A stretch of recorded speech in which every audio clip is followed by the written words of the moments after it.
Kolkata the city of joy. আর এই কলকাতায় চলছে গ্র্যান্ড ট্রেড ফেয়ার। আর এই মেলাতে আমরা পৌঁছানোর আগে দেখলাম বাঁশের তৈরি বিভিন্ন কারুকার্য। এতদিন শুনেছে মানুষের পিছনে বাঁশ দেয়, কিন্তু বাঁশের যে এত সুন্দর কারুকার্য হয় যেটা চোখে না দেখে বিশ্বাস হবে না। তো যাই হোক, আমরা টিকিট কাউন্টারের দিকে এগিয়ে গেলাম এবং যেতেই রাজুদার কথা মনে পড়লো। 30 টাকা টিকিটের মূল্য 30 টাকা। আর 30 টাকা দিয়ে আপনারা মেলার মধ্যে ঢুকে যাবেন। এমন প্রচুর স্টল পাবেন যে স্টলগুলো ইন্টারন্যাশনাল স্টল। প্রথম স্টলে ঢোকার সঙ্গে সঙ্গে দেখতে পাচ্ছেন শাড়ি আর শাড়ি, সঙ্গে আরও অনেক কিছু, এবং কিছু দূর যেতেই দেখতে পাচ্ছেন এত সুন্দর ডিজাইনের একটা হোম ডেকোরেশনের জিনিস পেয়ে গেলাম, যেটা ইরান থেকে এসেছে। এখানকার জিনিস নয়, ইরানি জিনিস। তো এই ডেকোরেটরগুলো আপনি নিতে পারেন, বাট একটা প্রাইস দাম শুনলে কিন্তু হতবাক হয়ে যাবেন। একটার দাম জিজ্ঞাসা করলাম, বললো 20,000 টাকা, অর্থাৎ একটা সেট আপ 20,000 টাকা। এবং কিছুদূর যেতেই আমার চোখে পড়লো সেই ড্রাই ফ্রুট, যে ড্রাই ফ্রুটটা পিওর আফগান থেকে এসেছে। এবং এই ড্রাই ফ্রুট দেখে আমার কিন্তু রবীন্দ্রনাথের কাবুলিওয়ালার কথা মনে পড়ে গেল, যেখানে কাবুলিওয়ালা আফগান থেকে এসে এখানে ড্রাই ফ্রুট বিক্রি করতো। আফগান ড্রাই ফ্রুট দেখতে দেখতে আমরা পৌঁছে গেলাম আদিবাসী হেয়ার অয়েল। এই সে আদিবাসী লোক, একটা জঙ্গলি লোক, যে চুল দাড়ি প্রচুর নিয়ে বলছে যে আপনিও এই তেল ইউজ করুন, আপনারও কিন্তু আমার মতো চুল দাড়ি হবে। কিন্তু এতটা চুল দাড়ি নিয়ে আমি করবোটা কি? তারপরে এই দেখতে দেখতে আমার মনে হলো যে হ্যাঁ, এই ব্যক্তিগুলোই কিন্তু ইউটিউব ফেসবুকে আমাদের মাথাগুলো চেটে খেয়ে গরম করে দিয়ে রেখেছে। তারপর একটা মরুভূমির মতো টাকলা লোকের মাথায় বলছে যে আপনার এই মরুভূমিতেও কিন্তু মরুদ্যান গজিয়ে যাবে। তো যাই হোক, ওটা আমরা আর দেখলাম না। এবার চলে এলাম একটা খেলনার দিকে। এখানে যদি আপনার বাচ্চাকে নিয়ে যান তাহলে খেলনা না নিয়ে ছাড়বে না, এই জন্য ওখান থেকে চট করে কেটে পড়লাম দুবাই। এবং দুবাইয়ের পারফিউম কিন্তু এরা সেল করছে। এখানে আমাকে একটু দিল সেই সেন্ট। তারপরে আমরা আস্তে আস্তে চলে গেলাম পেন্টিংয়ে দেখতে। সে কি পেন্ট! এখানে কৃষ্ণ আর রাধার যুগল পেন্ট থেকে শুরু করে আরও প্রচুর পেন্ট আপনি দেখতে পাবেন। তারপর আস্তে আস্তে চলে গেলাম একটা ইরানীয় মেয়ে, এখানে ইরানের দ্রব্য সামগ্রী বিক্রি করছে। হাজারো ডেকোরেটরের জিনিস এখানে দেখতে পাচ্ছেন, সেই পেন্টুলেন থেকে শুরু করে পুরনো সামগ্রী। আর আস্তে আস্তে আমরা এদিকে এগিয়ে আসছি এবং এখানেও দেখছি বসে আছে বুদ্ধ ভগবান, যিনি বসে তপস্যা করছেন, তপস্যারত বুদ্ধ ভগবান। তারপরেই আমরা ইন্টেরিয়র দিকে এগিয়ে গেলাম, প্রচুর গদি তোষক। তারপরে আবার আমরা মালয়েশিয়ান ইন্টেরিয়রটা, মালয়েশিয়ান এখানে দেখতে পাচ্ছেন বুদ্ধ ভগবান যিনি বসে আছেন, অবিরাম জল দান করে যাচ্ছে। সেই সঙ্গে সঙ্গে এখানে হাজারো বুদ্ধর মূর্তি কিন্তু এখানে আছে, যেগুলো আপনারা ক্রয় করে বাড়িতে রাখতে পারেন। সেই সঙ্গে সঙ্গে একটা ঘড়ির দোকানে গেলাম।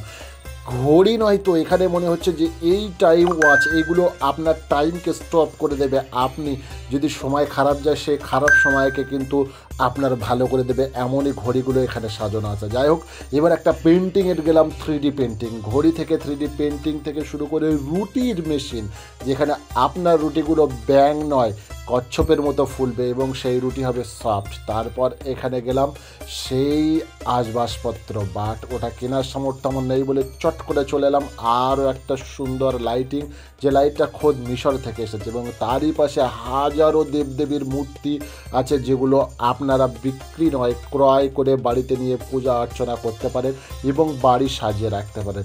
আর যদি আপনার প্রয়োজন হয়, আপনি তরকারি কাটার এই যন্ত্রগুলো কিন্তু কিনে আনতে পারেন। সেই সঙ্গে সঙ্গে সেই তরকারি রান্না করার জন্য, খাবার বা শোবার জন্য বিভিন্ন ধরনের শৌখিন ইন্টেরিয়র বা বসার এখানে জিনিসপত্র দেখতে পাচ্ছেন। একটা দাম আমার বন্ধু দেখলো 45,000, 4টে চেয়ার এবং একটা এমন কোয়ালিটির টেবিল দিয়ে 45,000 টাকা।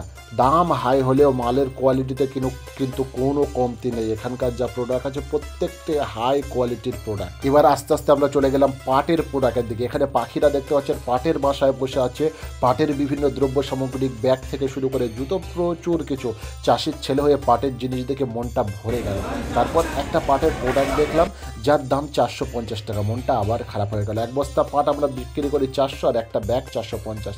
তারপর আস্তে আস্তে আমরা চলে গেলাম মেদিনীপুরের আচার দেখে, বিভিন্ন কোয়ালিটির আচার দেখে যাদের জিভে জল এসে গেছে তারা একটু আচার চেটে নিন। কোথাও না কোথাও আপনি আচার পেয়ে যাবেন, না হলে একটু বানিয়ে চেটে নেবেন, তেঁতুল থেকে শুরু করে বিভিন্ন কিছুর আচার। তারপরেই আমরা ওখান থেকে চলে গেলাম কসমেটিক দ্রব্য। এখানে আপনার মুখে হাতে পায়ে টান ধরে থাকলে আপনি এই প্রোডাক্টগুলো ব্যবহার করতে পারেন। বিভিন্ন রান্নার মশলা থেকে শুরু করে বিভিন্ন কিছু। শুধু তাই নয়, আপনার যদি কাশি হয়ে থাকে এখানে আপনি পিওর হানি মধু পেয়ে যাবেন, যে মধুগুলো সুন্দরবনের মধু, সেই মধু কিন্তু এখানে আপনি পেয়ে যাবেন, যদিও সুন্দরবন কলকাতাতে নেই। তারপর আছে পাঁপড়, বিভিন্ন ধরনের পাঁপড় আপনি এখান থেকে খাবেন, খাওয়ার পর তারপর কিনবেন, খাওয়া দাওয়া ফ্রি, কেনাকাটা আপনার ব্যক্তিগত ব্যাপার। তারপর আস্তে আস্তে আমরা চলে গেলাম বিভিন্ন ধরনের মিঠাইয়ের দিকে। এখানে দেখতে পাচ্ছেন চানাচুর মিঠাই, প্রচুর কিছু আছে, লাড্ডু, সেগুলো আপনারা বাই করতে পারবেন। এক ম্যাডাম আমাকে দিয়ে দিল পান মশলা।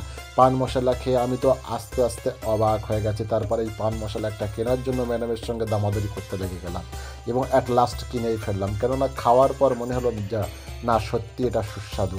তো কেনার পর তারপর বন্ধুর সঙ্গে পরামর্শ করে বললাম চলুন এখান থেকে বেরিয়ে চলুন, কেননা এমন মেলায় যতক্ষণ থাকবে আপনার পকেট হবে ফাঁকা, কেননা এখানে এতটাই প্রচুর জিনিস আছে যেগুলো দেখলে আপনার নেওয়ার ইচ্ছা হবে। এখানে একটা কর্নারে ঢুকলাম ফুড কোর্টে ঢোকার পর এখানে দেখলাম পানের একটা স্টল, বড় পানের স্টল। তারপর আস্তে আস্তে আমরা এগিয়ে গেলাম মিষ্টির দোকান, বাট একটা মিষ্টি 30 টাকার নিচে কোনো মিষ্টি নেই। আবারও সেই রাজুদার কথা মনে পড়ে গেল এবং অ্যাট লাস্ট আমরা চলে গেলাম ফুচকার দিকে, যেখানে আমরা 10 টাকায় 6টা ফুচকা খাই, এখানে বলছে 6টা ফুচকা নয় 5টা 30 টাকা। আবারও রাজুদা চলে এলো এবং বিভিন্ন ধরনের মিষ্টি থেকে শুরু করে এখানে বিভিন্ন লোক তাদের উদরপূর্তিতে ব্যস্ত আছে। আমরা কিন্তু ঘুরে আপনাদের দেখাতে ব্যস্ত। অ্যান্ড অ্যাট লাস্ট আমরা এখান থেকে বার হয়ে এলাম কোনো কিছু না খেয়ে। আকাশ ছোঁয়া দামের মাঝে আমাদের পোষাচ্ছে না, এই জন্য আমরা এখান থেকে সরাসরি বার হয়ে এলাম। পেটে প্রচণ্ড খিদে দিয়ে আজকের এই ভিডিওটা জাস্ট এই পর্যন্ত। তো সবাইকে বাই বাই, আবার একটা নতুন ভিডিও নিয়ে আসবো।